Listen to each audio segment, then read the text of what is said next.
قربانی واجب ہونے کے لیے کیا شرط ہے؟ کسی کے پاس کتنا مال ہو تو اس پر قربانی واجب ہوگی؟ ارشاد فرمائیں۔ قربانی واجب ہونے کے لیے بنیادی اعتبار سے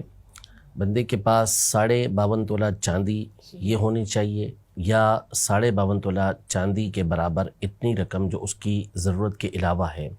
یعنی جو قیمت 52.5 تولہ چاندی کی بقرہ عید کے دنوں میں، عید الاضحیٰ کے دنوں میں جو چلے گی، اور اتنی رقم اگر اس کے پاس موجود ہے، وہ 52.5 تولہ چاندی کی رقم کے برابر ہو جاتی ہے، اور وہ رقم اس کی ضرورت کے علاوہ ہے تو بھی اس کے اوپر قربانی لازم ہے۔ یا اس کے پاس سامان اتنا ہے، چاہے وہ بیچنے کا ہو، چاہے وہ گھر کا فارغ سامان ہو جو استعمال میں نہیں آتا،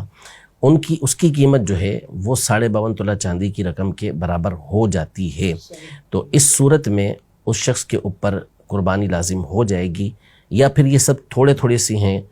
اور ملا کر یہ 52.5 تولہ چاندی کے برابر رقم بن جاتی ہے ان تمام کی، کچھ سونا ملا لیا، کچھ چاندی ہے، کچھ بیچنے کا سامان ہے، کچھ فالتو سامان رکھا ہوا ہے، کچھ رقم ہے ضرورت کے علاوہ، یا ان میں سے کچھ چیزیں ہیں، اب ان سب کو ملا کر دیکھتے ہیں تو وہ 52.5 تولہ چاندی کی رقم کے برابر پہنچ جاتی ہے،